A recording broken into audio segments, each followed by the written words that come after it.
엄마, 여기서 잠깐만 기다리세요. 저희가 차에서 짐 좀 가져올게요. 펜션 현관 앞에 선 68세 김순자 할머니는 큰아들의 말을 철석같이 믿었습니다.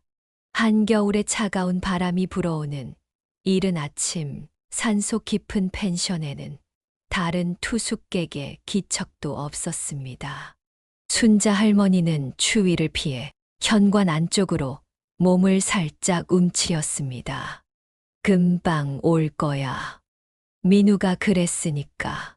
하지만 가슴 한켠에서 불안감이 조금씩 피어나기 시작했습니다.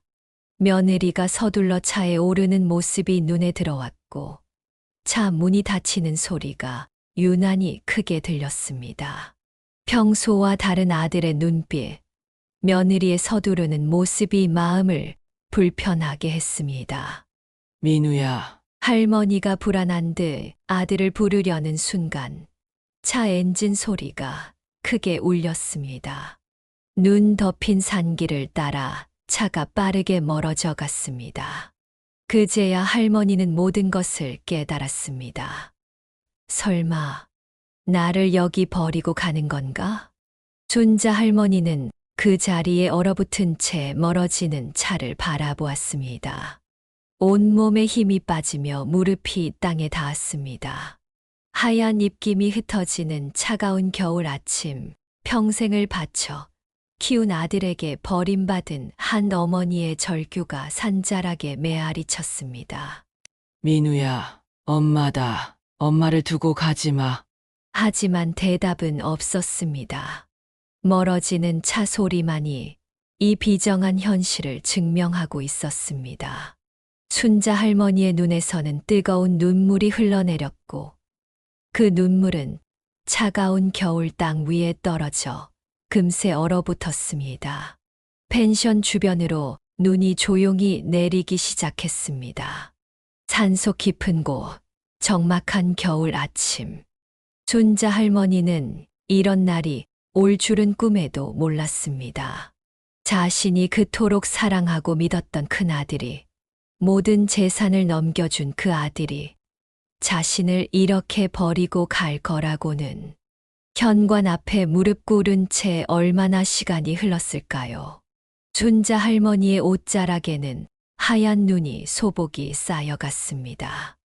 머릿속으로는 지난 30년의 세월이 주마등처럼 스쳐 지나갔습니다. 새벽부터 밤늦게까지 김밥을 말던 손길, 아들 등록금을 위해 허리 굽혀 일하던 날들, 딸의 유학을 위해 밤잠을 설치던 시간들. 그 모든 것이 이런 결말을 향해 달려왔단 말입니까? 내가 뭘 그리 잘못했나? 떨리는 목소리로 중얼거리며 순자 할머니는 주머니를 뒤적였습니다. 휴대폰도 지갑도 없었습니다. 아침에 나설 때 짐은 내가 들게요라며 가방을 받아든 아들의 모습이 떠올랐습니다. 모든 것이 계획된 것이었습니다.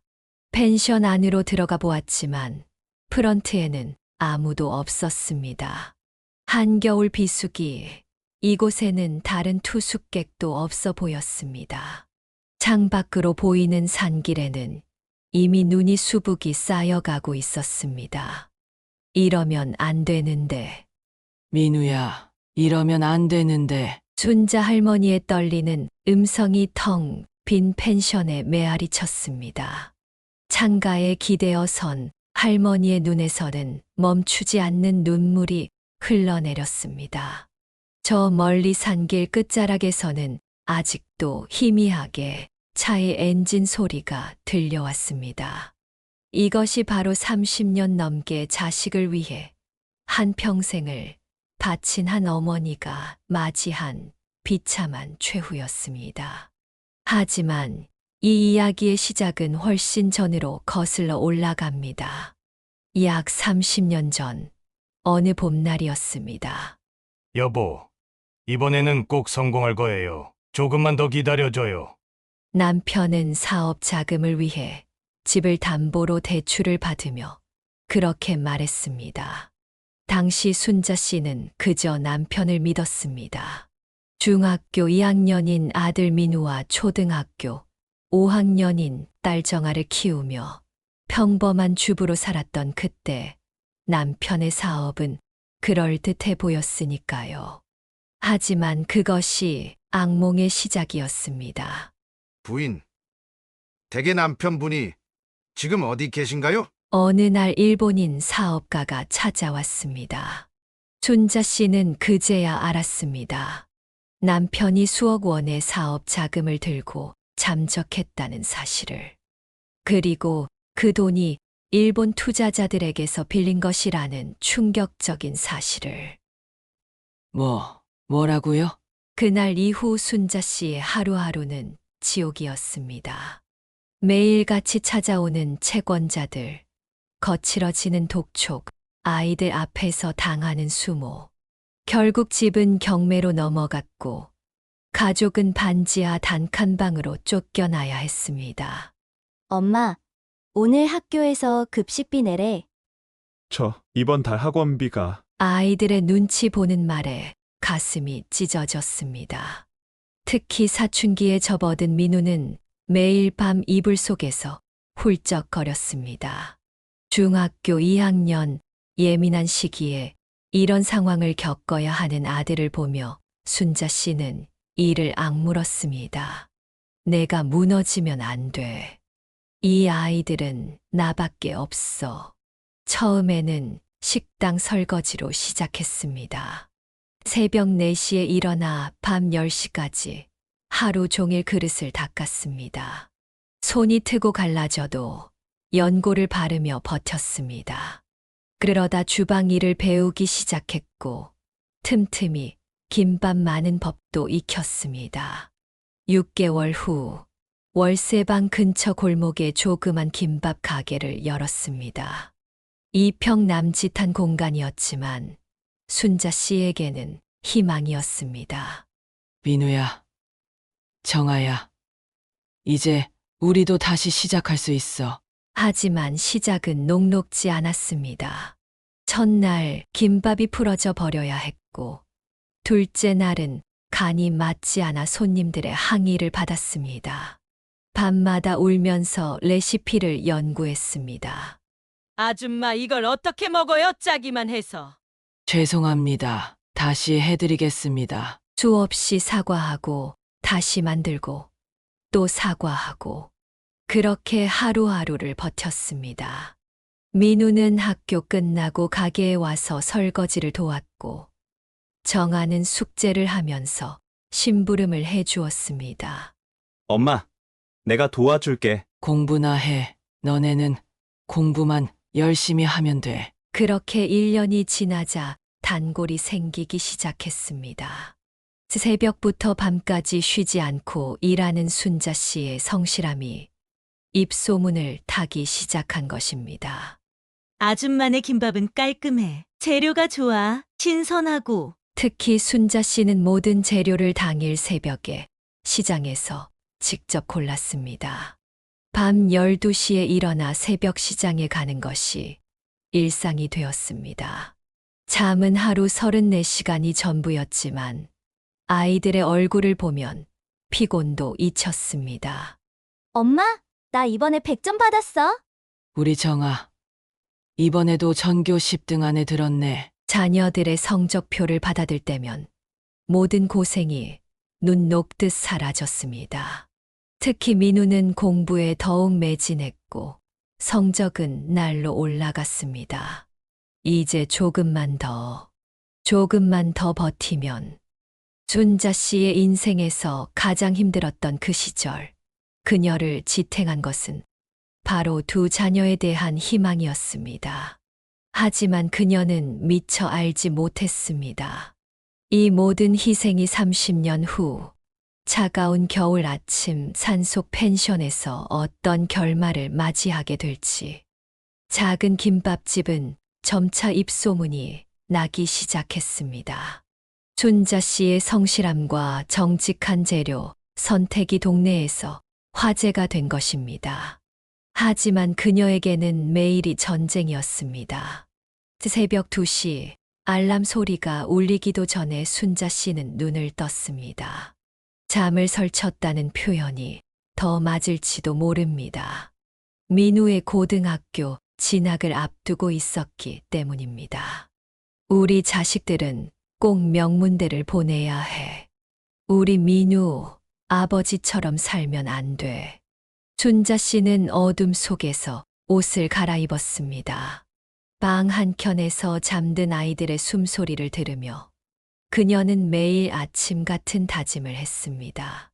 새벽 시장은 이미 활기찼습니다. 상인들의 외침과 발걸음 소리로 가득한 시장에서 순자 씨는 가장 싱싱한 재료를 고르기 위해 이리저리 움직였습니다. 순자 씨, 오늘은 일찍 오셨네.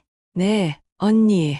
오늘은 특별히 좋은 김 있나요? 그럼 방금 들어온 완도산으로 줄게. 시장 상인들과도 이제는 친숙해졌습니다. 매일같이 새벽을 함께하는 사이 그들은 순자 씨의 사정을 알게 되었고 종종 좋은 재료를 따로 챙겨주곤 했습니다. 아침 6시 가게 문을 열기 전 민우가 학교 갈 준비를 하는 모습을 지켜봅니다. 엄마, 나 학교 갈게. 민우야, 아침 먹고 가. 괜찮아. 학교에서 먹을게. 엄마는 빨리 가게 열어야지. 등교하는 아들의 뒷모습을 보며 순자 씨의 눈시울이 붉어졌습니다. 중학교 2학년 때부터 새벽에 혼자 일어나 공부하는 아들을 보면 가슴이 아팠습니다. 아버지의 부재를 너무 일찍 깨달은 듯한 아들의 모습에서 그녀는 안쓰러움과 동시에 감사함을 느꼈습니다. 우리 착한 아들, 엄마가 꼭. 말을 마치지 못한 채 순자 씨는 서둘러 가게로 향했습니다. 오늘도 그녀를 기다리는 손님들이 있었으니까요. 아줌마, 어제도 새벽부터 하시더니 오늘도 여시네요. 손님들이 기다리시는데 어떡해요? 주방에서 김밥을 마는 순자 씨의 손은 쉴 새 없이 움직였습니다. 점심시간이면 줄을 서서 기다리는 손님들 때문에 잠시도 쉴 수가 없었습니다. 순자 씨, 이렇게 매일 혼자 하시면 언제 쓰러질지 몰라요. 괜찮아요. 제가 뭐 이것밖에 할 줄 아나요. 동네 주민들의 걱정 어린 말에도 순자 씨는 웃으며 답했습니다. 하지만 그녀의 몸은 이미 한계에 다다르고 있었습니다. 서너 시간 자고 일어나는 생활이 2년째 이어지다 보니 어느 날부터인가 심한 두통에 시달렸습니다. 아, 이게 왜 이러지? 김밥을 마는 도중 갑자기 눈앞이 흐려질 때면 순자 씨는 화장실에 가서 찬물로 얼굴을 씻었습니다. 잠시라도 쉬면 안 된다는 강박이 있었습니다. 민우의 대학 등록금을 생각하면 잠깐의 휴식도 사치처럼 느껴졌으니까요. 어머니, 이러다 정말 쓰러지시겠어요. 병원이라도 가보세요. 정아야, 괜찮아. 엄마는 철사처럼 질긴 사람이야. 그렇게 흘러가는 시간 속에서 순자 씨의 몸은 점점 더 피폐해져 갔습니다. 하루하루가 버거웠지만 민우의 수능이 다가올수록 그녀의 의지는 더욱 강해졌습니다. 가게 한쪽 벽에 붙여둔 달력에 하나둘 동그라미를 치며 시험까지 남은 날들을 세어 나갔습니다. 매일 아침이면 어김없이 가게 문을 여는 순자 씨를 동네 사람들은 잘 알고 있었습니다. 새벽 시장에서 장을 보고 돌아와 쉴 새 없이 준비하는 그녀의 모습은 이제 이 동네의 일부가 되어 있었습니다. 어머님, 오늘도 첫 손님이네요. 김밥 10개만 포장해 주세요. 아침 7시면 어김없이 찾아오는 부동산 사장님의 목소리에 순자 씨는 고개를 끄덕이며 묵묵히 김밥을 마는 손을 멈추지 않았습니다. 이제는 살짝 부어오른 손가락으로도 능숙하게 김밥을 마는 법을 터득했습니다. 밤늦게 문을 닫고 집으로 돌아오면 책상 앞에서 졸며 공부하는 민우의 모습이 보였습니다. 숙제를 하다 잠든 정아의 머리를 쓰다듬으며 순자 씨는 매일 밤 눈물로 기도했습니다. 아이들만큼은 자신처럼 살지 않기를, 좋은 교육을 받고 떳떳한 직업을 가지기를 간절히 빌었습니다. 특히 민우의 성적은 날이 갈수록 상승했습니다. 전국 상위 5%에 드는 성적표를 받아들 때면 순자 씨의 가슴은 뜨거워졌습니다. 아들은 그저 엄마가 고생하시는데 이 정도는 해야죠라고 말했지만 그 말에 담긴 무게는 가볍지 않았습니다. 두통이 심해지던 어느 날 단골 손님들의 성화에 못 이겨 처음으로 반나절 가게 문을 닫았습니다.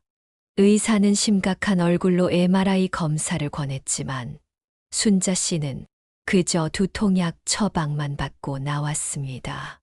검사 비용이 민우의 한 달 학원비와 맞먹었기 때문입니다. 그해 여름은 유난히도 더웠습니다. 에어컨 하나 없는 좁은 가게에서 하루 종일 김을 찌고 밥을 하다 보면 순자 씨의 등줄기로는 땀이 폭포수처럼 흘러내렸습니다. 때로는 현기증이 나서 벽에 기대어 서 있어야 할 때도 있었지만 잠시 숨을 고르고 다시 일어섰습니다. 순자 씨, 잠깐이라도 쉬세요. 손님들이 기다려줄 거예요. 가게 앞을 지나던 이웃의 걱정 어린 말에도 순자 씨는 그저 미소로 답할 뿐이었습니다. 쉴 수 없었습니다. 주방 한켠에 놓아둔 통장을 볼 때면 작은 미소가 지어졌습니다. 빚을 조금씩 갚아 나가는 한편 민우의 대학 등록금을 위해 차곡차곡 모아둔 돈을 보며 희망을 느꼈습니다. 수능날이 다가오자 순자 씨의 마음은 더욱 조급해졌습니다. 시험 전날에는 밤새 부처님 앞에서 지극정성으로 기도했습니다. 떨리는 마음으로 민우를 시험장에 데려다 주며 그녀는 아들의 등 뒤로 몰래 십자가를 그었습니다. 불교 신자였지만 그날만큼은 모든 신들에게 기도했습니다. 시험 결과를 기다리는 한 달은 순자 씨의 인생에서 가장 길게 느껴지는 시간이었습니다. 매일 밤 불면증에 시달렸고 김밥을 마는 손끝은 그 어느 때보다 떨렸습니다. 민우의 얼굴을 볼 때마다 가슴이 조여왔지만 겉으로는 아무렇지 않은 척 웃어야 했습니다. 그리고 마침내 그날이 왔습니다. 엄마, 합격했어요. 떨리는 목소리로 말을 잇지 못하는 민우의 어깨가 흔들렸습니다. 순자 씨는 그 자리에서 쓰러질 것만 같았습니다. 온몸에 힘이 빠져나가는 것 같았지만 동시에 형언할 수 없는 기쁨이 가슴 깊숙이에서 올라왔습니다. 그날 밤 가게 문을 닫은 후 순자 씨는 처음으로 소주를 마셨습니다. 한 잔, 두 잔, 소주잔을 채우며 그동안의 시간들이 주마등처럼 스쳐 지나갔습니다. 남편에게 배신당했던 날, 쫓겨나듯 반지하 방으로 이사했던 날, 처음 김밥을 말다가 실패했던 날, 민우가 공부하느라 새벽까지 책상에 앉아 있던 모습. 눈물이 앞을 가렸지만 이번에는 기쁨의 눈물이었습니다. 드디어 해냈다는 아들에게 새로운 미래를 열어줄 수 있다는 안도감에 그동안의 모든 고통이 눈 녹듯 사라지는 것 같았습니다. 하지만 현실은 냉혹했습니다. 대학 등록금과 생활비는 김밥 가게의 수입을 훨씬 웃도는 금액이었습니다. 게다가 정아도 이제 곧 대학에 갈 나이였습니다. 두 자녀의 대학 교육을 감당하기 위해서는 지금의 작은 김밥집으로는 역부족이었습니다. 어머님, 이제 가게를 좀 키워보시는 게 어떠세요? 옆 가게가 나가는데. 단골 손님이었던 부동산 사장님의 말에 순자 씨는 깊은 고민에 빠졌습니다. 지금까지 모아둔 돈과 은행 대출을 더하면 가게 확장이 불가능한 것은 아니었습니다. 하지만 실패하면 모든 것을 잃을 수도 있었습니다. 며칠을 뜬 눈으로 밤을 지새우며 고민한 끝에 순자 씨는 결단을 내렸습니다. 단순한 분식집이 아닌 제대로 된 한식당으로 가게를 확장하기로 한 것입니다. 김밥과 함께 된장찌개, 제육볶음, 생선구이 등 집밥 같은 메뉴를 추가하기로 했습니다. 순자 씨, 혼자 다 어떻게 하려고 그래요? 이제 주방 아주머니도 한 분 쓰려고요. 혼자서는 더 이상 안 되겠더라고요. 확장 공사가 시작되자 동네 사람들의 관심이 쏠렸습니다. 7년간 단 하루도 쉬지 않고 김밥을 만들어 온 순자 씨의 새로운 도전이었습니다. 식당 이름은 순자네 밥상으로 정했습니다. 거창하지는 않지만 정겨운 이름이었습니다. 순자네 밥상은 예상 이상으로 성공했습니다. 정성껏 끓인 된장찌개와 손수 양념한 제육볶음은 금세 소문이 났고 점심시간이면 직장인들로 가게가 가득 찼습니다. 특히 순자 씨가 어머니에게 배운 비법으로 담그는 김치는 손님들 사이에서 별미로 통했습니다. 이모님, 김치 좀 더 팔면 안 돼요? 집에서도 먹고 싶은데. 이런 요청이 늘어나자 순자 씨는 김치도 따로 판매하기 시작했습니다. 주말이면 날이 밝기도 전에 일어나 김치를 담그느라 바빴지만 민우의 기숙사비를 보낼 수 있다는 생각에 힘이 났습니다. 명문대 경영학과에 입학한 민우는 기대 이상으로 열심히 공부했습니다. 방학 되면 아르바이트를 하겠다고 했지만 순자 씨는 단호하게 말렸습니다. 공부에만 전념해. 엄마가 다 할 수 있어. 실제로 순자 씨의 하루는 더욱 바빠졌습니다.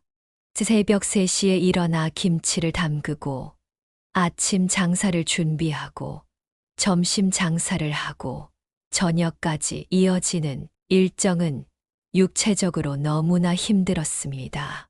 하지만 민우의 성적표를 받아볼 때면 모든 피로가 눈 녹듯 사라졌습니다.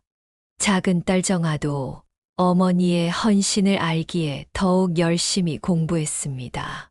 고3이 된 정아는 새벽부터 밤늦게까지 공부하며 의대 진학을 목표로 했습니다. 한의대에 가고 싶다던 정아의 말에 순자 씨는 가슴이 뭉클했습니다. 엄마 아픈 거 보면서 의사가 되고 싶어졌어요. 식당 일로 점점 악화되는 관절염과 만성 두통을 보며 자란 정아였기에 그 말에는 특별한 무게가 실려 있었습니다. 순자 씨는 딸의 머리를 쓰다듬으며 눈물을 감췄습니다. 그렇게 5년이 흘렀습니다. 민우는 대기업 입사를 앞두고 있었고 정아는 한의대 본과 3학년이 되어 있었습니다. 순자 씨의 식당은 이제 동네에서 가장 잘 되는 가게가 되었고 건물주가 되어 있었습니다. 김치 판매량이 늘어나면서 작은 공장도 차렸습니다. 어머님, 정말 대단하세요. 이제 좀 쉬셔야 하는 거 아닌가요? 단골 손님들의 걱정 어린 말에도 순자 씨는 여전히 하루도 쉬지 않았습니다. 이제는 더 이상 돈이 필요해서가 아니었습니다. 일하는 것 자체가 그녀의 삶이 되어버렸기 때문입니다. 하지만 그녀는 미처 알지 못했습니다. 이렇게 일구어낸 모든 것들이 그토록 믿었던 아들에 의해 한순간에 무너질 수 있다는 것을. 그리고 그 서막이 민우의 결혼과 함께 시작된다는 것을. 민우의 결혼 소식은 갑작스럽게 찾아왔습니다. 대기업 입사 1년 만에 같은 회사 여자 직원과 결혼하겠다는 것이었습니다. 순자 씨는 조금 잃은 감이 있다고 생각했지만 아들의 선택을 존중했습니다. 어머님, 처음 뵙겠습니다. 저는 윤미경이라고 합니다. 첫 상견례 자리에서 만난 예비 며느리는 서울 강남에서 자란 도시적인 여성이었습니다. 단정하게 차려입은 정장 차림이 세련되어 보였지만 어딘가 모르게 차가운 느낌이 들었습니다. 하지만 순자 씨는 그런 생각을 애써 지웠습니다. 아들이 선택한 여자니까 잘 지내야 한다고 스스로를 다독였습니다. 결혼식 준비 과정에서 첫 균열이 시작되었습니다. 미경의 부모는 강남의 고급 웨딩홀을 고집했고 식비의 절반을 순자 씨가 부담해야 했습니다. 준비된 결혼 자금을 훌쩍 넘는 금액이었지만 순자 씨는 묵묵히 통장을 털었습니다. 엄마, 죄송해요. 미경이 부모님이 워낙 민우의 미안해하는 표정을 보며 순자 씨는 오히려 아들을 위로했습니다. 평생 검소하게 살아온 그녀였지만 자식의 결혼만큼은 호화롭게 해주고 싶은 마음도 있었습니다. 하지만 결혼식이 끝나고 신혼집을 구하는 과정에서 더 큰 문제가 발생했습니다. 미경은 강남에 있는 신축 아파트를 고집했고 민우는 어머니에게 도움을 요청할 수밖에 없었습니다. 어머님, 요즘은 신혼부부가 전세로 시작하면 주변에서 수군거려요. 체면도 있고. 미경의 말에는 항상 체면이라는 단어가 따라 붙었습니다. 순자 씨는 식당을 담보로 대출을 받아 아파트 구입 자금을 마련했습니다. 밤새 계산기를 두드리며 앞으로의 상환 계획을 세웠지만 속은 편하지 않았습니다. 순자 씨, 그렇게까지 하실 필요가 있나요? 요즘 자식들은 부모 도움 없이도 알아서들 잘 살아요. 단골 손님들의 걱정 어린 말에도 순자 씨는 그저 웃으며 넘겼습니다. 자식이 잘 되는 것보다 더 중요한 게 어디 있겠냐고 되묻곤 했습니다.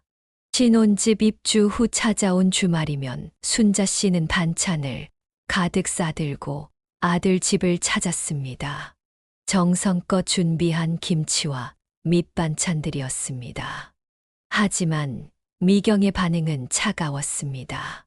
어머님, 저희 집에는 이런 반찬통들 두실 공간이 없어요. 그리고 요즘은 다 배달시켜 먹거나 밖에서 사 먹어요. 미경의 말투에는 어쩔 수 없는 거리감이 묻어났습니다.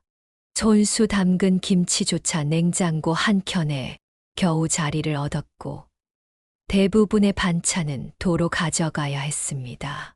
순자 씨의 마음은 쓰렸지만 겉으로는 아무렇지 않은 척 웃어 넘겼습니다. 시간이 흐를수록 방문 횟수도 자연스레 줄어들었습니다. 한 달에 한 번 정도 얼굴을 비추는 것도 부담스러워하는 눈치였습니다. 특히 미경의 친구들이 놀러 온다는 날은 아예 발걸음을 삼가야 했습니다. 엄마, 미경이가 좀 예민해서 나중에 시간 될 때 제가 찾아뵐게요. 민우의 말에는 항상 변명과 미안함이 뒤섞여 있었습니다. 아들의 눈치를 살피는 모습이 안쓰러웠지만 순자 씨는 그저 그래, 너희 편한 대로 해라는 말만 반복했습니다. 그러던 어느 날 민우가 갑자기 식당을 찾아왔습니다. 평일 낮 시간, 그것도 점심 장사가 한창인 시간이었습니다. 엄마, 저기 집 한번 알아보려고 하는데 민우의 말인즉 강남의 부동산 가격이 천정부지로 오르고 있으니 지금이 투자할 기회라는 것이었습니다. 순자 씨의 가게 건물과 김치 공장을 담보로 대출을 받아 아파트를 구입하자는 제안이었습니다. 지금 살고 있는 집은 전세로 놓고 새 집으로 이사 가면 돼요. 나중에 제가 꼭 갚을게요. 순자 씨는 잠시 말을 잊었습니다.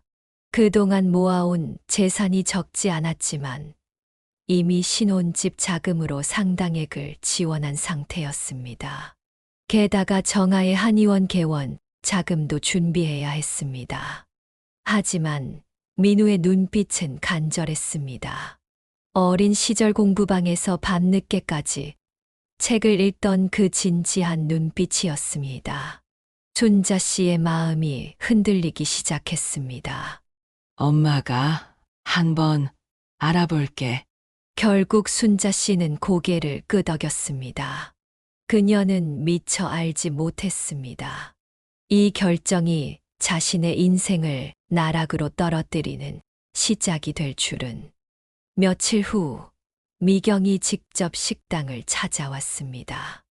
늘 깔끔하게 차려입은 그녀는 점심 장사가 끝나갈 무렵에 나타났습니다. 손님들의 시선이 미경에게 쏠렸습니다. 순자 씨의 며느리라고는 믿기 힘든 백화점 매장에서 막 걸어 나온 듯한 세련된 모습이었습니다. 어머님, 이번 기회를 놓치면 정말 후회하실 거예요. 강남 집값이 오르는 게 얼마나 무서운 줄 아세요? 미경은 부동산 앱을 보여주며 열심히 설명했습니다. 지난 1년간의 시세 변동, 새로 들어설 지하철 노선, 재건축 가능성까지 마치 전문가처럼 술술 말이 나왔습니다. 순자 씨는 설거지를 하면서 조용히 듣기만 했습니다. 그녀에게는 부동산이나 투자라는 말이 여전히 낯설었습니다. 그저 열심히 일해서 번 돈으로 자식 공부시키고 가게를 늘려가며 살아온 세월이었습니다.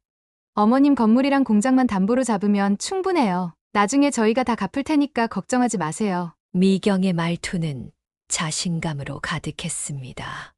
하지만 순자 씨의 마음 한켠에서는 불안감이 스멀스멀 피어올랐습니다.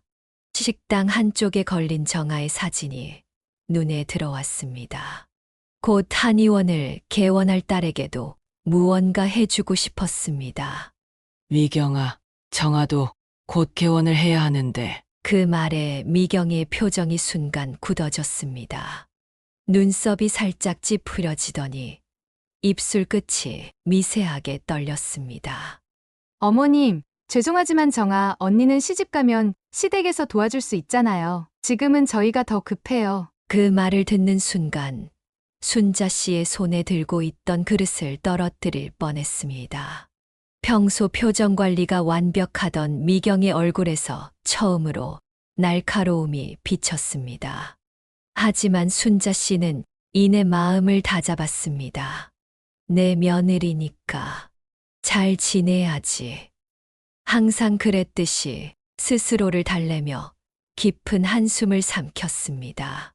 결국 순자 씨는 모든 재산을 담보로 대출을 받아 강남의 아파트를 장만해 주었습니다. 보증금을 반환받고 새 집으로 이사하는 민우 부부의 모습은 그럴듯해 보였습니다. 하지만 그날 이후 식당에서 일하는 순자 씨의 어깨는 더욱 무거워졌습니다. 새 아파트로 이사한 후 민우 부부와의 관계는 더욱 서늘해졌습니다.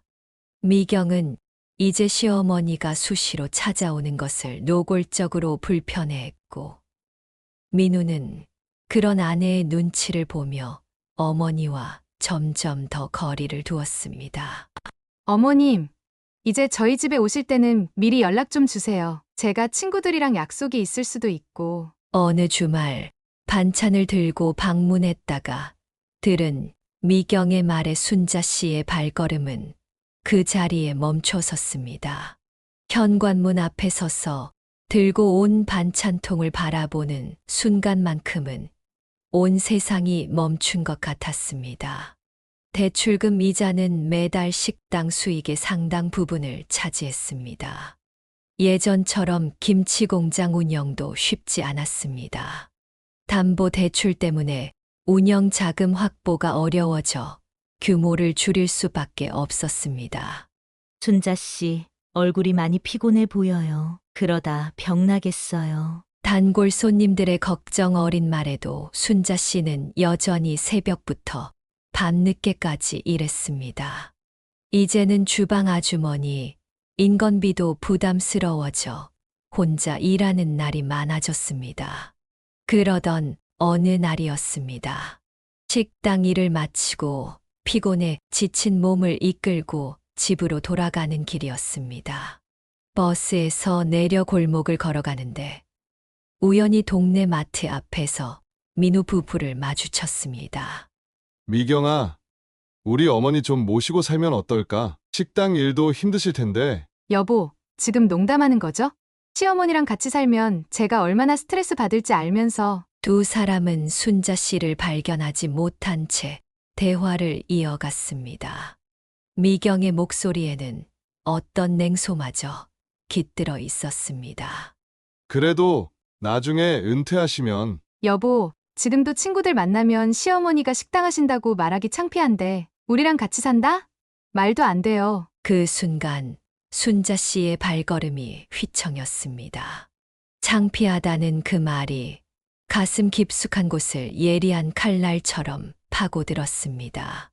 평생을 자식 교육에 바치고 모든 재산을 아들에게 쏟아부었건만 자신의 존재는 부끄러움의 대상이 되어 있었습니다. 그날 밤 순자 씨는 처음으로 식당 문을 열지 못했습니다. 온몸에 기운이 빠져나가는 듯했고 가슴 한켠이 무너져 내리는 것만 같았습니다. 침대에 누워 천장을 바라보며 지난 시간들을 되돌아보았습니다. 민우가 태어났을 때의 기쁨, 첫걸음마를 떼던 순간, 명문대 합격 소식을 들었을 때의 벅찬 감동, 그 모든 순간들이 이제는 마치 남의 이야기처럼 멀게만 느껴졌습니다. 어머님, 전화 좀 받으세요. 다음 날 아침 미경의 전화가 걸려왔습니다. 순자 씨는 잠시 망설이다 전화를 받았습니다. 어머님, 이번에 새로 분양하는 아파트가 있는데요. 청약 자격이 필요해서. 또 돈 이야기였습니다. 순자 씨는 전화기를 바라보며 깊은 한숨을 내쉬었습니다. 이제는 자신의 통장 잔고도 바닥을 보이고 있었습니다. 그러던 중 정아가 한의원 개원 준비로 찾아왔습니다. 피곤한 기색이 역력했지만 늘 그렇듯 밝은 미소를 짓고 있었습니다. 엄마, 몸은 좀 어떠세요? 관절약은 잘 드시고 계시죠? 순자 씨는 딸의 따뜻한 말 한마디에 눈시울이 붉어졌습니다. 정아는 어머니의 손을 잡으며 걱정스러운 눈빛으로 바라보았습니다. 엄마, 무슨 일 있으세요? 요즘 오빠랑 올케 때문에 많이 힘드시죠? 그제야 순자 씨는 참았던 눈물을 터뜨렸습니다. 정아의 품에 안겨 어린아이처럼 흐느꼈습니다. 그동안 혼자서만 사귀었던 서러움이 봇물 터지듯 쏟아져 나왔습니다. 엄마, 이제 그만 무리하세요. 제가 한의원 개원은 좀 더 천천히 준비할게요. 하지만 순자 씨는 고개를 저었습니다. 딸의 꿈까지 희생시킬 수는 없었습니다. 그날 이후 순자 씨는 미경의 전화를 받지 않았습니다. 민우에게도 문자 한 통으로 식당 일이 바빠서 나중에 연락하겠다는 말만 남겼습니다. 하지만 그녀는 미처 알지 못했습니다. 자신의 이런 태도 변화가 민우 부부에게는 치매 초기 증상으로 해석되고 있다는 것을, 그리고 그들이 이미 무서운 계획을 세우고 있다는 것을. 며칠 후 민우 부부가 갑자기 식당을 찾아왔습니다. 평소와 다르게 둘 다 정장 차림이었고 미경의 얼굴에는 평소보다 진한 화장이 되어 있었습니다. 늦은 저녁 시간, 손님이 거의 없는 식당에서 민우는 어머니 앞에 공손히 앉았습니다. 엄마, 요즘 많이 피곤해 보이세요. 병원 한번 가보시는 게 어떨까요? 순자 씨는 국그릇을 내려놓다 말고 잠시 손을 멈췄습니다. 아들의 말투에는 평소와는 다른 무언가가 있었습니다. 지나칠 정도로 조심스러운 어조, 미경과 눈빛을 주고받는 모습. 모든 것이 어색하게 느껴졌습니다. 난 괜찮아. 늘 하던 일인데 뭐. 담담하게 대답했지만 순자 씨의 마음 한켠에서는 불안감이 피어올랐습니다. 식당 벽에 걸린 시계 소리가 유난히 크게 들리는 것 같았습니다. 어머님, 요즘 자주 물건 두신 곳을 잊어버리시는 것 같던데. 미경의 말에 순자 씨는 고개를 들었습니다. 며느리의 눈빛에는 어떤 계산된 듯한 빛이 서려 있었습니다. 지난번 반찬통을 가져다 준 것도, 주방 도구를 찾지 못했던 것도 모두 그들의 눈에는 다르게 보였던 모양입니다. 식당 주방은 순자 씨에게 20년 넘게 제2의 집이나 다름없었습니다. 매일 같은 자리에 놓인 도구들, 손에 익은 동선들.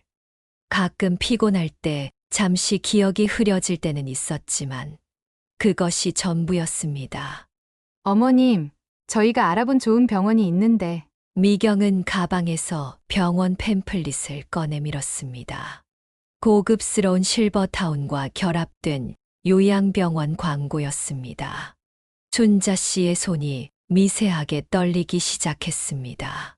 아직도 뜨거운 국그릇을 잡고 있는 손가락 마디가 하얗게 변할 정도로 힘이 들어갔습니다. 엄마, 이제 그만 쉬세요. 저희가 모실게요. 민우의 말에는 진심이 묻어 있는 듯 했지만 그 눈빛은 어딘가 흔들리고 있었습니다. 마치 잘 준비된 대본을 읽어내는 것 같은 어색함이 느껴졌습니다. 식당 안은 갑자기 무거운 정적에 휩싸였습니다.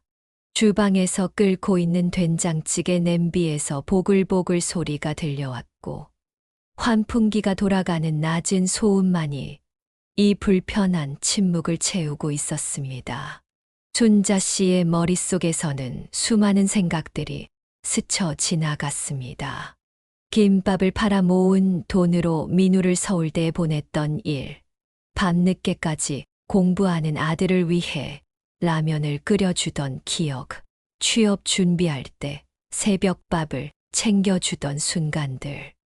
그리고 지금 그 아들이 자신을 요양병원에 보내려 한다는 현실이. 병원 팸플릿을 받아든 순자 씨의 손끝이 미세하게 떨렸습니다. 겉으로는 화려한 실버타운의 모습이 담긴 사진들이었지만 그녀의 눈에는 전혀 다르게 비쳤습니다. 자식들에게 버려진 노인들의 마지막 종착지처럼 느껴졌습니다. 그날 이후 민우 부부의 방문이 잦아졌습니다. 일주일에 2~3번씩 식당에 들러 어머니의 일거수일투족을 살폈습니다. 특히 미경은 휴대폰으로 무언가를 몰래 기록하는 듯한 눈치였습니다. 주방에서 잠시 한눈을 팔 때, 계산을 잘못할 때, 심지어 피곤해서 하품을 할 때조차 모두 수상한 눈초리로 지켜보았습니다. 동네 단골 손님들은 이런 변화를 눈치챘습니다. 20년 넘게 이 동네를 지켜온 순자 씨의 식당은 이미 동네의 사랑방이나 다름없었습니다. 손님들은 며느리가 다녀간 날이면 더 자주 들러 안부를 물었고 혹시 모를 일에 대비해 연락처를 남기고 가기도 했습니다. 순자 씨의 일상은 조금씩 변해갔습니다. 예전에는 당연히 하던 일들을 이제는 조심스럽게 해야 했습니다.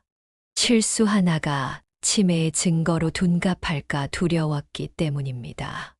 메뉴판을 보며 주문을 받을 때도 거스름 돈을 계산할 때도 마음이 조마조마했습니다. 밤이면 식당 문을 닫고 혼자 앉아 장사 장부를 들여다보았습니다. 까만 글씨들이 빼곡히 적힌 장부에는 그녀의 인생이 고스란히 담겨 있었습니다. 민우의 대학 등록금을 보냈던 날짜, 정아의 학원비를 낸 날짜, 그리고 최근에 건물 담보 대출을 받은 날짜까지. 문득 장부 위로 눈물이 한 방울 떨어졌습니다. 잉크가 번지듯 그녀의 마음도 물들어갔습니다. 자식을 위해 평생을 바쳤던 시간들, 새벽부터 밤늦게까지 주방에 서서 보냈던 세월들, 그 모든 것이 헛된 것이었을까요? 한밤중이 되어서야 집으로 돌아가는 길, 어두운 골목길을 걸으며 순자 씨는 자신의 그림자를 바라보았습니다. 길게 늘어진 그림자가 마치 그녀의 삶처럼 외롭게 느껴졌습니다. 달빛 아래 그림자는 점점 더 길어졌고 그 끝은 어둠 속으로 사라져 갔습니다. 어느 새벽 순자 씨는 평소보다 일찍 잠에서 깼습니다. 시계는 새벽 2시를 가리키고 있었지만 도저히 다시 잠들 수 없었습니다. 창밖으로 보이는 달빛이 유난히 차갑게 느껴지는 밤이었습니다. 식당 앞에 도착했을 때였습니다. 어둠 속에서 누군가가 식당 안을 들여다보고 있었습니다. 가까이 다가가 보니 미경이었습니다. 이른 새벽 그것도 혼자서 식당 앞을 서성이는 며느리의 모습은 불길한 예감을 자아냈습니다.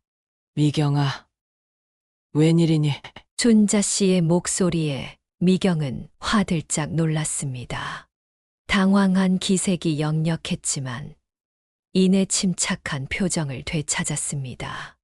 핸드폰을 들고 있던 손을 재빨리 가방에 넣으며 마치 미리 준비한 듯한 말을 꺼냈습니다. 어머님, 이렇게 일찍 나오시다니 제가 걱정돼서 왔어요. 하지만 순자 씨는 며느리의 말이 진심이 아님을 직감적으로 알 수 있었습니다. 식당 안으로 들어와 불을 켜고 주변을 살펴보니 어제 분명히 정리해 두었던 주방 도구들이 조금씩 자리를 옮겨져 있었습니다. 그날 이후 식당에서는 이상한 일들이 자주 일어났습니다. 분명히 제자리에 두었던 물건들이 다른 곳에서 발견되거나 장부에 적어놓은 금액이 다르게 표시되어 있었습니다. 냉장고 안에 식재료 순서가 바뀌어 있기도 했습니다. 순자 씨는 이제 매일 밤 식당 문을 잠글 때마다 사진을 찍어두기 시작했습니다.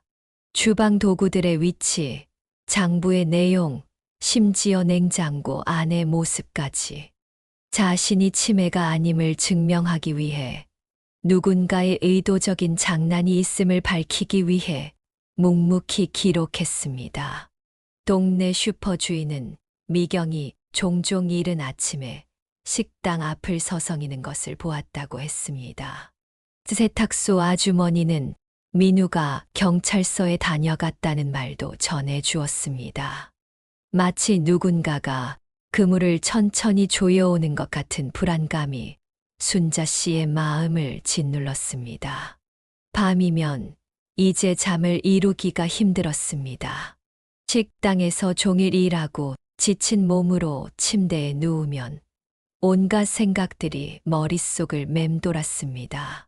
자신이 그토록 사랑했던 아들과 며느리가 왜 이렇게까지 자신을 몰아가는지, 그들이 진정 원하는 것이 무엇인지. 창밖으로 가을비가 내리던 어느 저녁, 순자 씨는 우연히 민우 부부의 대화를 듣게 되었습니다. 식당 뒷문 계단에서 담배를 피우는 민우의 목소리가 빗소리에 섞여 들려왔습니다. 여보, 이제 당신 말대로 해야 할 것 같아. 장부도 자주 틀리시고. 당연하죠. 제가 얼마나 확인했다고요. 정말 확실한 것 같아요. 경찰서에도 몇 번 다녀왔고 요양원하고도 미리 상담해뒀고. 순자 씨는 그 자리에 얼어붙은 듯 서 있었습니다. 비에 옷이 젖어들어도 느낄 수 없었습니다. 그동안의 의심과 불안이 한순간에 현실이 되어 눈앞에 펼쳐졌습니다. 그날 밤 식당을 정리하면서 순자 씨는 처음으로 자신의 처지를 깊이 돌아보았습니다. 20년 넘게 일궈온 식당, 김치 공장, 그리고 건물. 모든 것이 민우 부부의 이름으로 넘어가 있었습니다. 당시에는 아들을 믿었기에 세금과 행정 처리가 편하다는 그들의 말을 고지곳대로 믿었던 것입니다. 주방 한 구석에 놓인 양은 도시락이 눈에 들어왔습니다. 민우가 초등학교 때 쓰던 것이었습니다. 지금도 간혹 반찬통으로 사용하곤 했는데 그 안에는 어린 민우의 손때가 고스란히 배어 있었습니다. 도시락을 들여다보며 순자 씨는 먼 과거를 떠올렸습니다. 추소풍날 아침이면 일찍 일어나 김밥을 마는 손길, 운동회 때 도시락을 들고 학교에 가던 설렘, 급식비가 밀려 아들이 눈치 보며 도시락을 싸달라고 하던 날의 마음 아픔까지.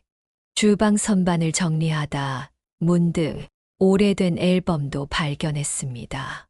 민우의 돌사진부터 대학 졸업식 사진까지 한 장 한 장 넘기는 순간마다 눈시울이 붉어졌습니다. 사진 속에서 환하게 웃고 있는 아들의 모습과 지금의 차가운 눈빛이 겹쳐지자 가슴 한켠이 무너져 내렸습니다. 밤이 깊어갈수록 비는 더욱 거세게 내렸습니다. 빗소리에 묻혀 순자 씨의 흐느낌도 커져갔습니다. 이제는 아들의 진심을 알았습니다. 자신이 평생을 바쳐 모은 재산을 노린 것이었습니다. 치매 환자로 만들어 요양원에 보내고 모든 것을 차지하려는 계획이었던 것입니다. 하지만 순자 씨는 이제 더 이상 물러설 수 없었습니다. 자신의 인생을 지켜야 했고 정아의 미래도 생각해야 했습니다. 그리고 무엇보다 이런 식으로 자신의 모든 것이 사라지게 둘 수는 없었습니다. 그날 이후 순자 씨는 민우 부부의 의도를 역이용하기로 마음먹었습니다. 오히려 일부러 치매 증상을 보이기 시작했습니다. 하지만 그것은 단순한 연기가 아닌 자신을 지키기 위한 마지막 방어선이었습니다. 처음에는 작은 것부터 시작했습니다. 가끔 주문을 잊어버리는 척하거나 거스름 돈을 헷갈리는 듯한 모습을 보였습니다. 하지만 이런 실수는 항상 민우 부부가 있을 때만 일어났고 평소 단골 손님들 앞에서는 여전히 똑같은 순자 씨였습니다. 어머님, 오늘도 주문 잘못 받으셨다면서요? 아, 그랬나? 난 잘 기억이 안 나네. 미경의 말에 순자 씨는 일부러 멍한 표정을 지었습니다. 며느리의 눈빛이 승리에 찬 듯 반짝이는 것을 보며 속으로는 쓴웃음을 삼켰습니다. 동네 마트 주인, 세탁소 아주머니, 오랜 단골 손님들. 그들은 모두 순자 씨의 눈빛만 봐도 무언가 다름을 알아차렸습니다.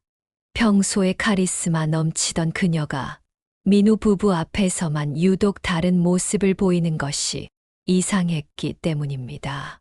순자 씨, 무슨 일 있는 거예요? 걱정하지 마세요. 제가 이유가 있어서 그래요. 가끔 동네 어르신들이 걱정스럽게 물어올 때면 순자 씨는 그저 씁쓸한 미소로 답했습니다. 그들에게 자세한 사정을 말할 수는 없었지만 자신의 연기가 민우 부부의 계략보다 한 발 앞서 있다는 것을 확신했습니다. 식당 한켠에 놓인 CCTV도 새로 설치했습니다. 겉으로는 가게 보안을 위한 것이라고 했지만 실제로는 민우 부부의 행적을 기록하기 위한 것이었습니다. 매일 밤 녹화 영상을 확인하며 그들이 식당에서 무엇을 했는지 꼼꼼히 체크했습니다. 장부도 이중으로 관리하기 시작했습니다. 겉으로 보이는 장부에는 일부러 실수한 듯한 흔적을 남기고 진짜 장부는 철저히 숨겨두었습니다. 은행 통장도 마찬가지였습니다. 비상금을 조금씩 따로 모아두기 시작했습니다. 이렇게 연기를 하는 동안 순자 씨의 마음은 점점 더 무거워졌습니다. 자식에게 이런 연기를 해야 한다는 현실이 너무나 서글펐습니다. 하지만 이제는 돌이킬 수 없었습니다. 순자 씨의 연기는 점점 더 깊어졌습니다. 이제는 아예 민우를 알아보지 못하는 척하기도 했습니다. 처음 그런 연기를 시작했을 때 아들의 얼굴에 스치는 당혹감을 보며 가슴이 미어졌습니다. 엄마, 저예요. 민우예요. 민우? 우리 민우 맞아. 근데 왜 이렇게 늙어 보이지? 그 순간 민우의 눈에 스친 당황스러움과 죄책감, 그리고 그 뒤로 숨겨진 계산적인 눈빛까지. 순자 씨는 그 모든 것을 놓치지 않고 지켜보았습니다.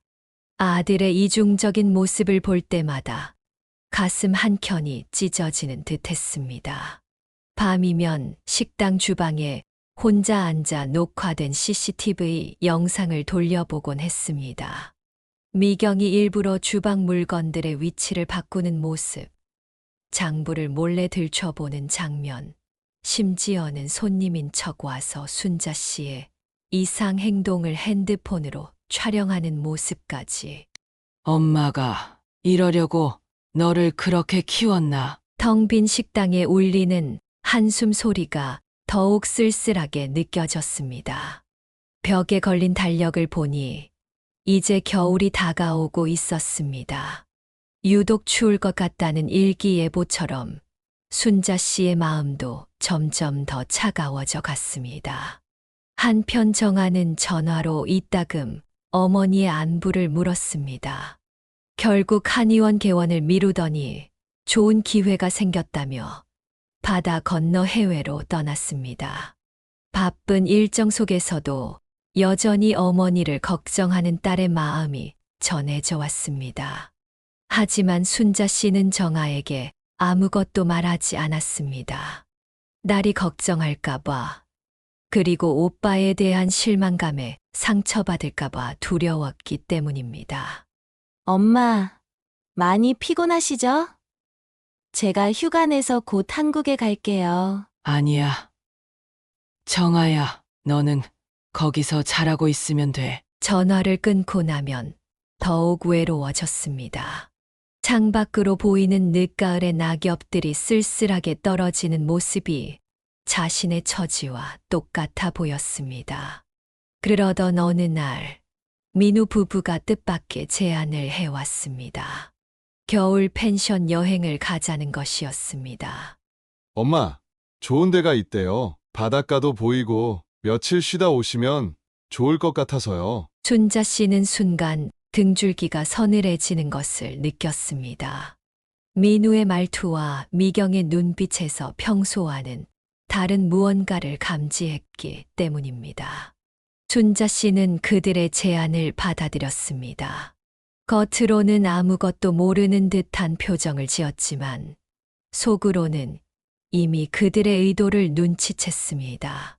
여행을 준비하는 동안 민우 부부의 수상한 행동들이 더욱 눈에 띄었습니다. 어머님, 짐은 걱정하지 마세요. 저희가 다 챙길게요. 그래, 고마워. 미경은 유독 짐 챙기는 것에 신경을 썼습니다. 순자 씨의 가방을 자기가 직접 싸겠다고 했고, 심지어 입을 옷까지 하나하나 골라놓았습니다. 휴대폰도 자신이 충전해서 가져오겠다며 미리 가져갔습니다. 식당 마지막 영업날, 단골 손님들이 평소보다 더 많이 찾아왔습니다. 마치 무언가를 직감한 듯 다들 걱정스러운 눈빛으로 순자 씨를 바라보았습니다. 순자 씨, 며칠 동안이라도 문 닫는 건 처음이네요. 네, 조금 쉬다 올게요. 마트 주인 아저씨가 건넨 말에 순자 씨는 담담히 대답했습니다. 하지만 그 목소리에는 미세한 떨림이 있었습니다. 20년 넘게 한 번도 쉬지 않았던 식당에 불을 끄면서 이것이 마지막이 되진 않을까 하는 불길한 예감이 들었습니다. 그날 밤 식당 구석구석을 돌아보았습니다. 수많은 추억이 서린 주방 기구들, 달라지지 않는 단골 손님들의 좌석, 벽에 걸린 민우의 대학 졸업 사진. 마치 영원한 이별을 준비하는 것처럼 모든 것을 눈에 담았습니다. 주방 한 구석에 있는 작은 금고를 열어 비상금을 확인했습니다. 그동안 몰래 모아둔 현금과 통장, 그리고 CCTV 영상을 담은 USB를 만져보았습니다. 이것들이 자신의 마지막 보루가 될 수도 있다는 생각에 마음이 무거워졌습니다. 혹시 모르니까 조심스럽게 동네 마트 주인에게 금고 열쇠를 맡겼습니다. 만약의 상황을 대비한 것이었습니다. 마트 주인은 말없이 고개를 끄덕이며 열쇠를 받았습니다. 그의 눈빛에는 깊은 우려가 서려 있었습니다. 여행 전날 밤, 순자 씨는 잠을 이루지 못했습니다. 창밖으로 보이는 달빛이 유난히 차갑게 느껴졌습니다. 새벽녘이 되어서야 겨우 눈을 감았지만 꿈속에서도 불안감은 계속되었습니다. 여행 당일 아침, 유난히 이른 시각에 민우가 찾아왔습니다. 아직 동이 트기 전이었습니다. 창밖으로는 하얀 입김이 새어나올 만큼 추운 겨울 새벽이었습니다. 엄마, 일찍 출발해야 해요. 길이 막힐 수 있거든요. 순자 씨는 아들의 말투에서 평소와는 다른 초조함을 느꼈습니다. 더듬더듬 말을 잇는 모습, 자꾸만 시계를 확인하는 손짓, 그리고 어딘가 불안하게 흔들리는 눈빛까지 모든 것이 어색했습니다. 옷을 갈아입으려 방으로 들어가려는데 미경이 먼저 나섰습니다. 어머님, 제가 옷 준비해놨어요. 여기 있는 거 입으세요. 미리 준비해둔 옷이라며 매민 것은 순자 씨가 평소 입던 것과는 거리가 먼 얇은 옷들이었습니다. 한겨울에 입기에는 너무 부족해 보였습니다. 이런 걸 입어도 될까? 요즘 펜션은 다 바닥 난방이 잘 되어 있어서 괜찮아요. 미경의 말에 순자 씨는 말없이 고개를 끄덕였습니다. 하지만 속으로는 이미 직감했습니다. 그들이 준비한 여행이 단순한 휴식이 아니라는 것을. 짐을 싸는 동안 민우는 어머니의 가방을 꼼꼼히 확인했습니다. 마치 무언가를 찾는 듯한 눈빛이었습니다. 순자 씨가 몰래 준비해둔 휴대폰도 가방에서 슬그머니 빼내는 것이 보였습니다. 엄마, 휴대폰은 제가 들고 있을게요. 어차피 거기 가면 통화도 잘 안 된대요. 현관을 나서기 전 순자 씨는 마지막으로 집안을 둘러보았습니다. 20년 넘게 살아온 이 집의 구석구석에 시선이 머물렀습니다. 식탁 위에 놓인 반질반질한 수저들, 창가에 놓인 작은 화분, 벽에 걸린 가족 사진까지. 현관문을 닫는 순간 어쩐지 가슴 한켠이 먹먹해졌습니다. 마치 이곳을 마지막으로 보는 것 같은 예감이 들었기 때문입니다. 차에 오르면서 순자 씨는 동네를 한 번 더 둘러보았습니다. 아직 문을 열지 않은 마트, 늘 아침 일찍 문을 여는 세탁소, 그리고 자신의 식당. 모든 것이 평소와 같은 모습이었지만 왠지 모르게 낯설게 느껴졌습니다. 차는 도시를 벗어나 점점 더 깊은 산속으로 들어갔습니다. 처음에는 익숙한 도로였지만 시간이 갈수록 낯선 산길이 이어졌습니다. 창밖으로 보이는 나무들은 점점 더 울창해졌고 길은 더욱 가팔라졌습니다. 민우야, 여기가 어디야? 좋은데요. 엄마, 조금만 더 가면 돼요. 운전석의 민우는 대답할 때마다 백미러로 어머니의 표정을 살폈습니다. 조수석의 미경은 휴대폰만 들여다보며 간간히 문자를 주고받았습니다. 두 사람 다 이상하리만치 조용했습니다. 순자 씨는 뒷좌석에서 묵묵히 창밖을 바라보았습니다. 차가 올라갈수록 눈이 쌓인 산길이 보였습니다. 겨울 햇살이 눈부시게 비치는 산자락은 아름다웠지만 어쩐지 서글픈 마음이 들었습니다. 문득 차 안의 시계가 눈에 들어왔습니다. 벌써 3시간째 달리고 있었습니다. 처음 이야기했던 바닷가와는 반대 방향이었고, 갈수록 인적이 드문 곳으로 향하고 있다는 것을 깨달았습니다. 여보, 이제 거의 다 왔죠? 네. 조금만 더 가면 돼요. 부부의 짧은 대화가 오갔습니다. 미경의 목소리에는 어떤 조급함이 묻어 있었고, 민우의 대답에는 떨림이 느껴졌습니다. 마침내 차가 멈춘 곳은 깊은 산속의 한적한 펜션이었습니다. 간판도 없는 허름한 건물이었고, 주변에는 다른 건물이라고는 찾아볼 수 없었습니다. 겨울 한파로 인해 다른 투숙객도 없어 보였습니다. 엄마, 여기서 잠깐만 기다리세요. 저희가 짐 좀 가져올게요. 민우의 말에 순자 씨는 천천히 고개를 끄덕였습니다. 가슴 한켠에서는 이미 예감했던 불안감이 현실이 되어 다가오고 있었습니다.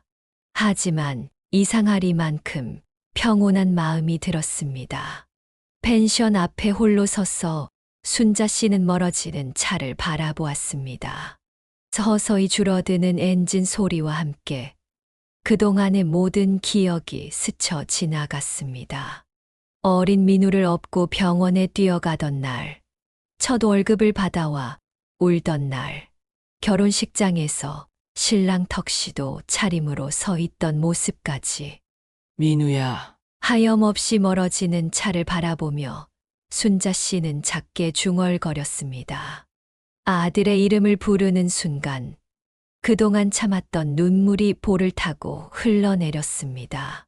차가운 겨울바람에 눈물이 금세 얼어붙을 것만 같았습니다.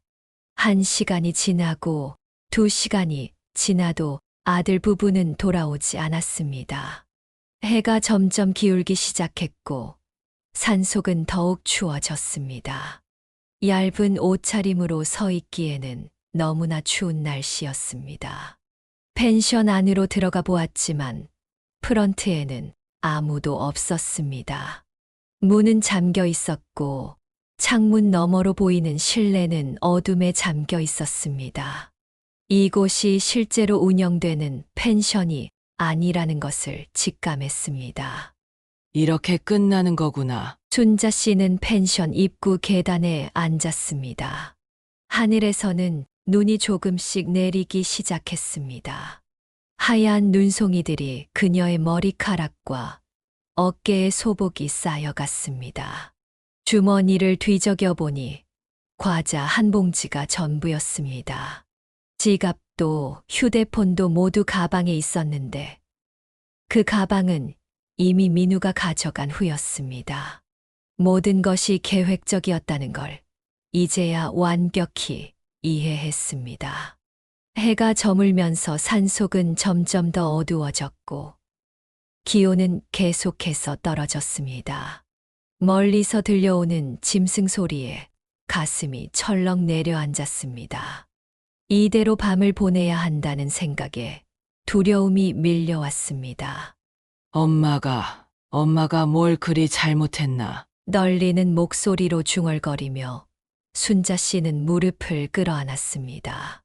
추위를 막기 위해서였지만 사실은 무너져 내리는 마음을 붙잡기 위한 몸부림이었는지도 모릅니다. 밤이 깊어갈수록 정적만이 감돌았습니다. 달빛이 비치는 눈 쌓인 산길은 마치 다른 세상처럼 느껴졌습니다.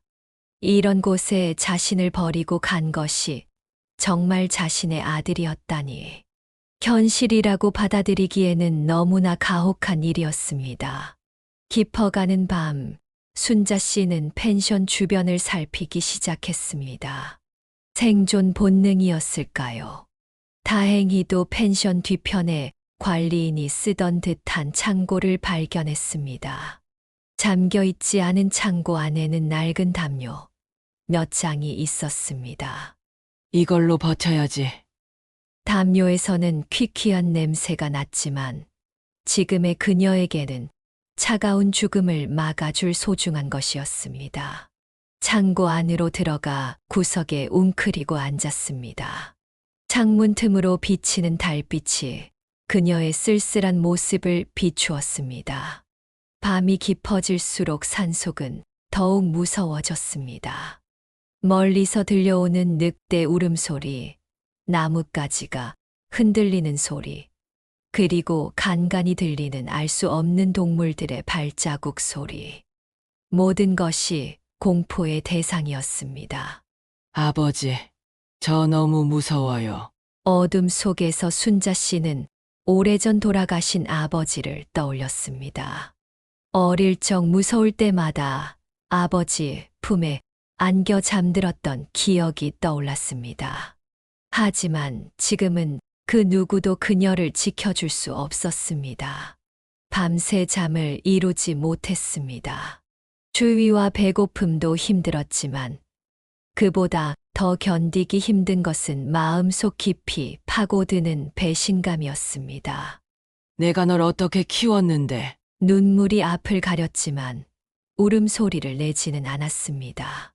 소리 내어 울면 마치 자신의 처지를 인정하는 것만 같아서였습니다. 그저 입술을 깨물며 떨리는 어깨를 감싸 안았습니다. 새벽이 되자 날씨는 더욱 추워졌습니다. 발가락과 손가락이 얼어붙는 것 같았고 온몸이 덜덜 떨렸습니다. 담요를 몇 겹으로 둘렀어도 뼛속까지 파고드는 추위를 막을 수는 없었습니다. 창고 틈으로 비치는 여명의 빛을 보며 순자 씨는 생각했습니다. 이제 자신에게 남은 것이 무엇인지, 앞으로 어떻게 살아야 할지. 하지만 그보다 더 큰 의문이 있었습니다. 자신이 그토록 사랑했던 아들이 어째서 이런 선택을 했는지. 날이 밝아오자 순자 씨는 주변을 더 자세히 살피기 시작했습니다. 창고 안에는 버려진 도구들과 함께 낡은 라디오도 있었습니다. 다행히 건전지가 들어 있었고 희미하게 남아 전파가 잡혔습니다. 내일부터 중부지방에 기록적인 폭설이 예상됩니다. 기상예보를 들으며 순자 씨의 얼굴이 굳어졌습니다. 지금도 버티기 힘든 이곳에 폭설까지 온다면 살아남기는 더욱 힘들어질 것이었습니다. 창고를 더 뒤져보니 낡은 군용 담요, 몇 장과 비어있는 물통, 그리고 녹슨 도구들이 나왔습니다. 식당을 하면서 익힌 경험으로 이것들을 최대한 활용할 방법을 찾아야 했습니다. 이런 걸로라도 버텨야지. 물통을 들고 주변을 돌아다니다 작은 계곡을 발견했습니다. 얼어있는 표면을 도구로 깨서 물을 채웠습니다. 20년 넘게 식당 일을 하면서 단련된 손목 힘이 이런 곳에서 도움이 될 줄은 몰랐습니다. 배고픔을 달래기 위해 주변의 나무 껍질을 벗겨 씹기도 했습니다. 식당에서 산나물을 다루며 익힌 지식으로 먹을 수 있는 것들을 구분했습니다. 하지만 한겨울 먹을 수 있는 것은 거의 없었습니다.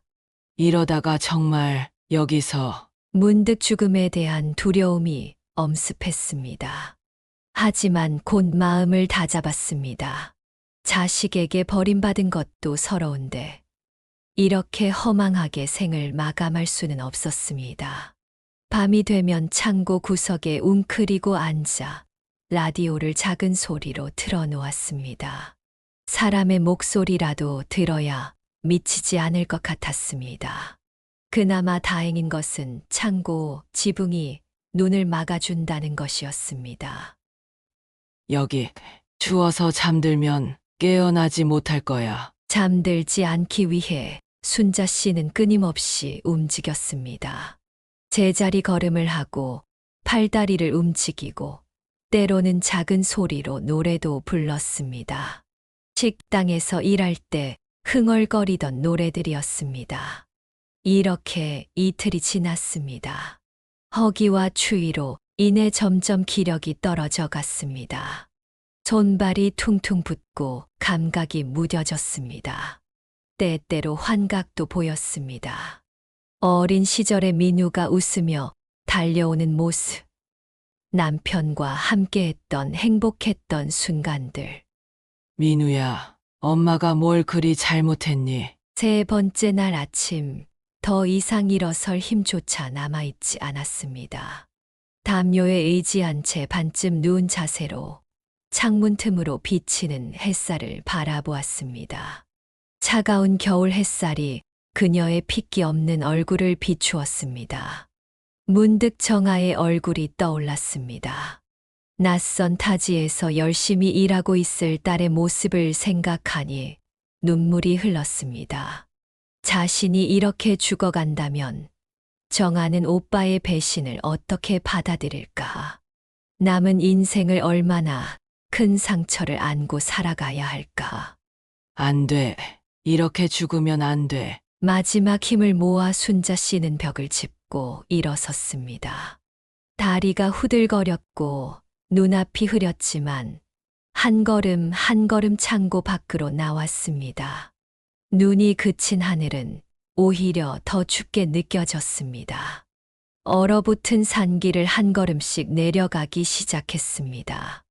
넘어지고 다시 일어나고 또 넘어지고 무릎과 손바닥이 찢어졌지만 멈출 수는 없었습니다. 죽음보다 더한 것은 이대로 포기하는 것이라고 생각했습니다. 살아서, 꼭 살아서. 중얼거리는 목소리는 점점 작아졌지만 의지만은 더욱 강해졌습니다. 자신이 겪은 이 비극적인 일을 반드시 세상에 알려야 했습니다. 다른 부모들이 자신과 같은 고통을 겪지 않게 하기 위해서라도. 그때였습니다. 멀리서 등산객들의 말소리가 들려왔습니다. 희미한 의식 속에서도 그것이 자신의 생존 기회라는 것을 직감했습니다. 여기 사람이. 마지막 남은 힘을 다해 소리를 질렀습니다. 목소리는 거의 나오지 않았지만 그 작은 소리가 산 속의 정적을 깨고 메아리 쳤습니다. 저기 누가 있어요? 빨리 와보세요. 등산객들의 놀란 목소리가 들려왔습니다. 시야가 흐려지는 와중에도 순자 씨는 그들이 자신을 향해 달려오는 발소리를 들을 수 있었습니다. 이제 더 이상 버틸 필요가 없다는 안도감에 그대로 의식을 잃었습니다. 할머니, 정신 차리세요. 여보세요. 희미한 의식 속에서 누군가가 자신의 어깨를 흔드는 것이 느껴졌습니다. 따뜻한 무언가가 몸을 감쌌고 달콤한 것이 입 안으로 들어왔습니다. 빨리 119에 신고해요. 이러다 큰일 나겠어요. 이런 데서 왜 이러고 계셨을까요? 등산 중에 길을 잃으신 건가? 등산객들의 다급한 대화가 들려왔습니다. 그들은 순자 씨의 상태가 심각하다는 것을 직감했습니다. 체온은 위험할 정도로 낮았고 손발은 동상 증세를 보이고 있었습니다. 구급차가 도착하기까지의 시간이 얼마나 걸렸는지 모릅니다. 의식이 오락가락하는 사이 자신이 들 것에 실려 이동하는 것을 어렴풋이 느낄 수 있었습니다. 할머니, 정신 차리세요. 곧 병원에 도착합니다. 구급대원의 다급한 목소리가 들려왔습니다. 산소 마스크를 쓴 채 순자 씨는 흐린 눈으로 창밖을 바라보았습니다. 며칠 전 민우와 함께 올라왔던 그 길을 다시 내려가고 있었습니다. 의식이 희미해요. 체온이 34도까지 떨어졌습니다. 영양실조 상태의 심한 탈수 증세. 즉시 응급실로. 병원에 도착하자마자 의료진들이 분주히 움직였습니다. 따뜻한 수액이 몸 안으로 들어왔고 서서히 감각이 돌아오기 시작했습니다. 이분, 뉴스에서 본 실종자 맞나요? 경찰에 연락해야 할 것 같아요. 간호사들의 작은 대화가 들려왔습니다. 그제야 순자 씨는 깨달았습니다. 자신의 실종 소식이 이미 알려졌다는 것을. 아마도 동네 사람들이 신고했을 것입니다. 병원 침대에 누운 지 이틀째 되는 날이었습니다. 순자 씨의 의식이 완전히 돌아왔을 때 병실에는 낯익은 얼굴들이 가득했습니다. 동네 마트 주인과 세탁소 아주머니를 비롯한 이웃들이 병실을 지키고 있었습니다. 그들의 눈가에는 눈물이 맺혀 있었습니다. 순자 씨가 사라진 뒤 그들은 바로 경찰에 신고했다고 했습니다. 마트 주인의 말에 따르면 민우 부부가 어머니를 모시고 여행을 간다고 했지만 뭔가 수상했다고 합니다. 특히 미경의 차가운 표정과 서두르는 모습이 마음에 걸렸다고 했습니다. 순자 씨가 맡기신 금고 열쇠 잘 보관하고 있었어요. 마트 주인이 조심스럽게 금고 열쇠를 내밀었습니다. 그 안에는 순자 씨가 모아둔 증거들이 고스란히 보관되어 있었습니다. CCTV 영상, 녹음 파일, 그리고 비상금까지. 아주머니, 이제 진술하실 수 있으시겠어요? 병실 한켠에서 기다리던 형사가 다가왔습니다. 그의 표정은 무거웠습니다. 이미 민우 부부의 계획적인 범행 정황을 파악한 듯 했습니다. 네, 이제 다 말씀드릴게요. 순자 씨의 목소리는 떨렸지만 눈빛만은 단단했습니다. 이제는 모든 것을 밝혀야 할 때였습니다. 자신이 겪은 일이 다른 누군가의 이야기가 되지 않도록 반드시 진실을 알려야 했습니다. 처음에는 제가 치매라고 생각했나 봐요. 순자 씨는 천천히 이야기를 시작했습니다. 민우 부부가 자신을 의심하기 시작한 순간부터 재산을 노리고 계획적으로 자신을 몰아갔던 과정, 그리고 마지막 여행이라는 명목으로 산속에 버리기까지. 이런 짓을 어떻게? 형사들은 순자 씨가 제출한 증거들을 보며 할 말을 잃었습니다. CCTV에는 새벽마다 식당에 들어와 물건들의 위치를 바꾸는 미경의 모습, 장부를 조작하는 장면들이 고스란히 담겨 있었습니다. 특히 충격적인 것은 차량 블랙박스 영상이었습니다. 펜션에서 돌아오는 길에서 민우 부부가 나눈 대화가 고스란히 녹음되어 있었습니다. 여보, 이제 끝이에요. 어머님은 이미 치매라고 동네에 소문도 다 냈고, 그래도 엄마를 당신도 참, 어머님 어차피 여기서 돌아가시면 보험금도 받을 수 있어요. 자연사로 처리되니까. 말로는 다 할 수 없는 잔인한 계획이었습니다. 보험금을 노리고 자신을 죽음으로 몰아가려 했다는 사실에 순자 씨는 가슴이 찢어지는 듯 했습니다. 그 사이 외국에서 급히 귀국한 정아가 병실로 뛰어왔습니다. 엄마! 엄마가 정말 살아계셔서! 정아는 어머니를 껴안고 오열했습니다. 동네 이웃들에게서 연락을 받고 한 걸음에 달려왔다고 했습니다. 오빠가 어떻게 이럴 수가! 정아의 눈에는 분노와 배신감이 가득했습니다. 자신이 아는 인맥을 모두 동원해 언론에 이 사건을 제보했다고 했습니다. 곧 많은 기자들이 병원으로 몰려들었습니다. 어르신, 이번 사건이 노인 학대의 심각성을 알리는 계기가 될 것 같습니다. 인터뷰를 허락해 주시겠습니까? 하지만 순자 씨는 고개를 저었습니다. 아직은 때가 아니었습니다. 먼저 해야 할 일이 있었으니까요. 기자님, 제가 아들을 고소하고 싶습니다. 떨리는 목소리였지만 단호했습니다. 자식이기에 용서하고 덮어주는 것이 미덕이라 배워왔지만 이번만큼은 달랐습니다. 이것은 단순한 가정사가 아닌 명백한 범죄였기 때문입니다.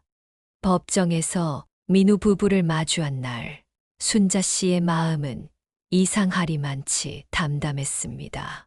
수갑을 찬 채 고개를 푹 숙이고 있는 아들의 모습은 더 이상 그녀의 가슴을 아프게 하지 않았습니다.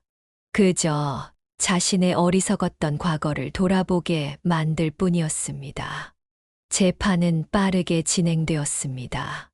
결정적인 증거들이 너무나 명백했기 때문입니다. 블랙박스 영상, CCTV 기록, 계좌 내역, 그리고 보험 가입 서류까지 모든 것이 계획적인 범행이었음을 증명했습니다.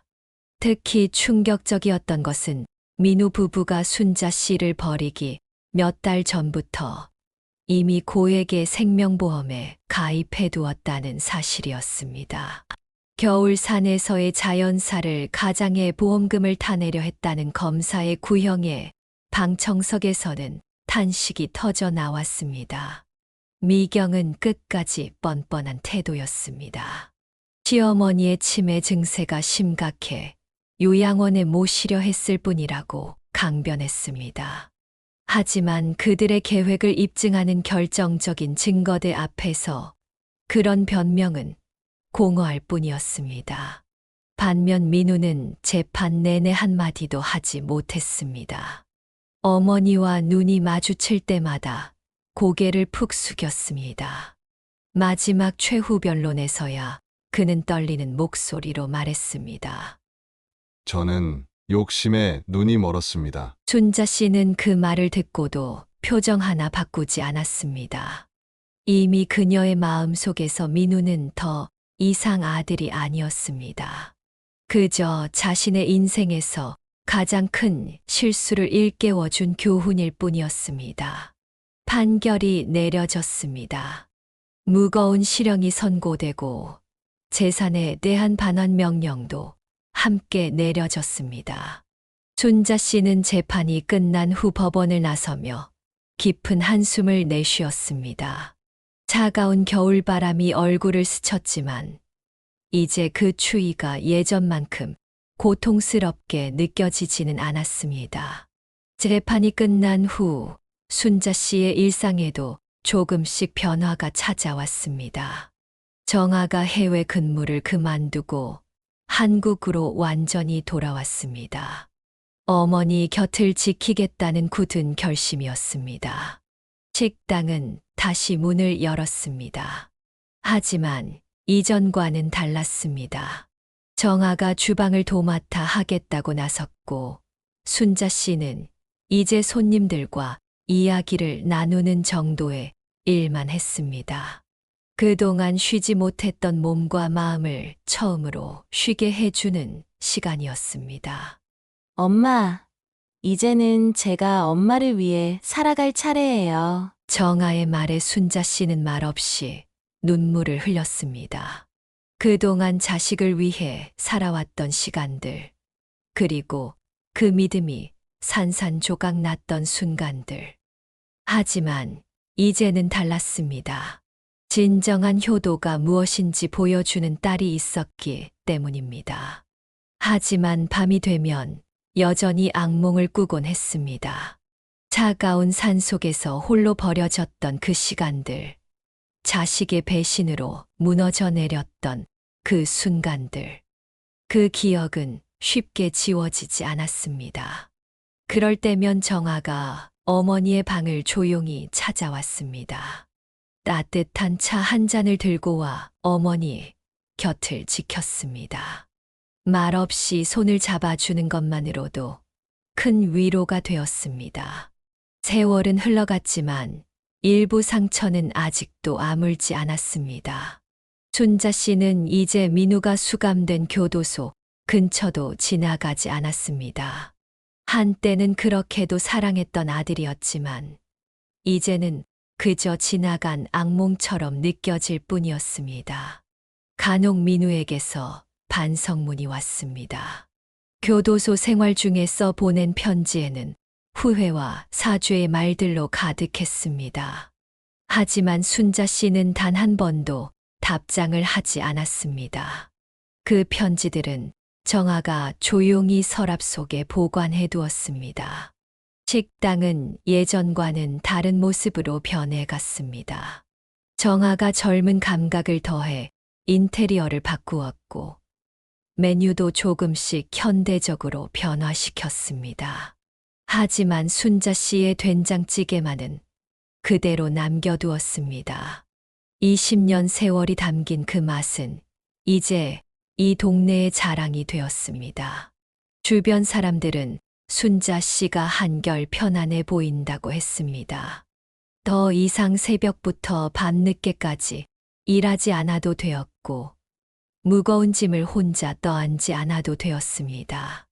때로는 단골 손님들과 앉아 차 한 잔을 나누는 여유도 생겼습니다. 하지만 사람들은 몰랐습니다. 밤이면 찾아오는 그녀의 외로움을, 창밖의 달을 바라보며 흘리는 눈물을, 그리고 여전히 가슴 한켠에 남아있는 모성의 아픔을. 그것은 오직 순자 씨만이 감당해야 할 몫이었습니다. 어느 날 순자 씨는 오래된 앨범을 정리하다가 민우의 어린 시절 사진을 발견했습니다. 까만 교복을 입고 환하게 웃고 있는 고등학생 시절의 모습이었습니다. 한참을 바라보다가 그 사진을 조용히 다시 앨범 속에 넣었습니다. 이제는 그 추억조차 그리워할 자격을 잃어버린 것만 같았습니다. 가끔 동네 어르신들이 모이는 자리에 초대를 받곤 했습니다. 그들은 순자 씨의 이야기를 들으며 자신들의 처지를 돌아보았습니다. 자식들에게 넘겨준 재산, 빼앗긴 권리, 그리고 쓸쓸한 노후. 순자 씨의 경험은 많은 이들에게 경각심을 주었습니다. 밤이면 옥상에 올라가 달을 보는 것이 습관이 되었습니다.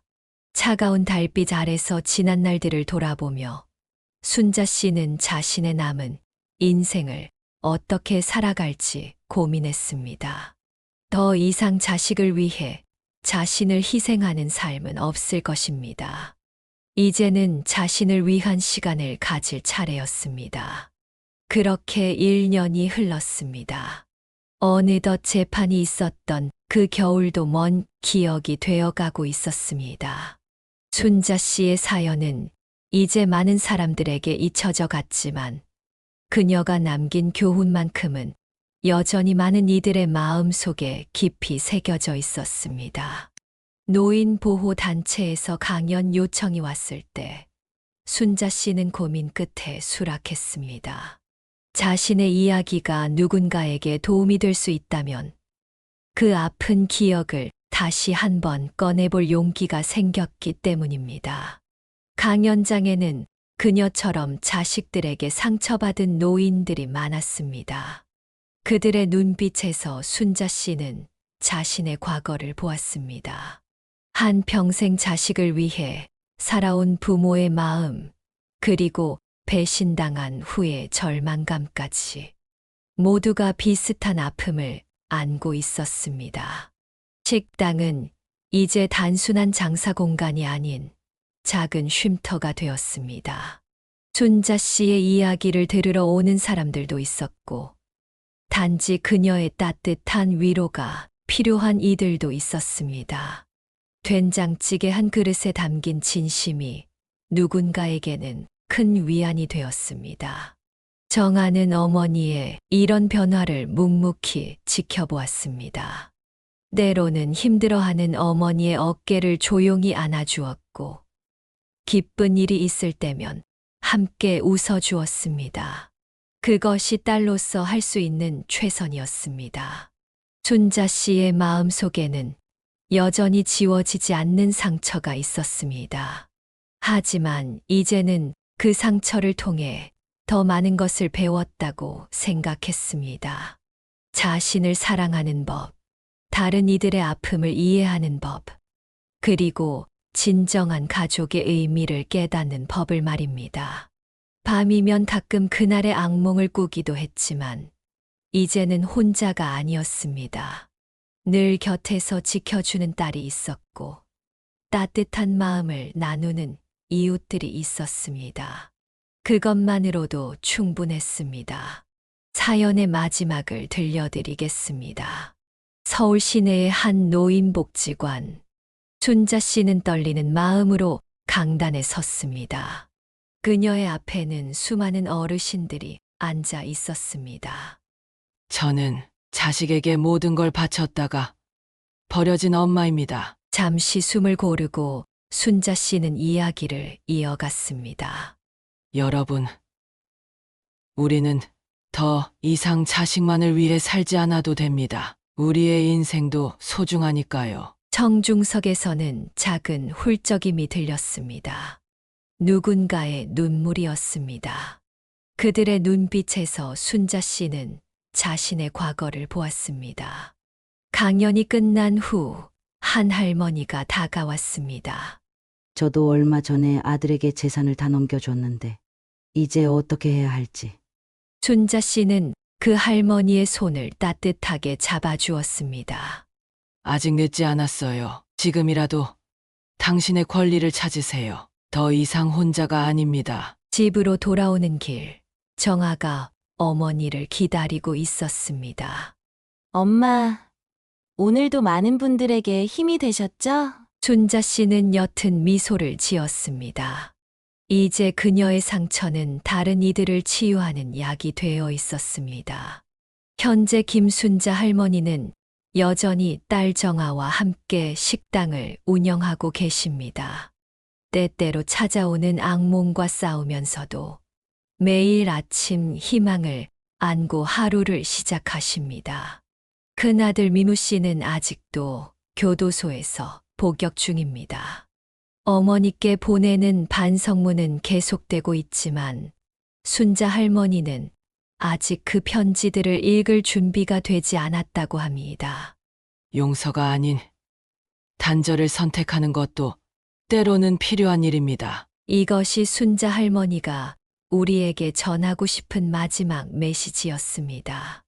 여러분은 어떻게 생각하시나요? 자식에 대한 사랑과 자신의 삶, 그 균형은 어디에서 찾아야 할까요? 부모의 용서와 단절, 그 선택의 기준은 무엇이어야 할까요? 여러분의 생각을 댓글로 남겨주시면 감사하겠습니다. 이 이야기가 비슷한 상황에 처한 분들에게 작은 위로가 되길 바랍니다. 긴 이야기 들어주셔서 감사합니다.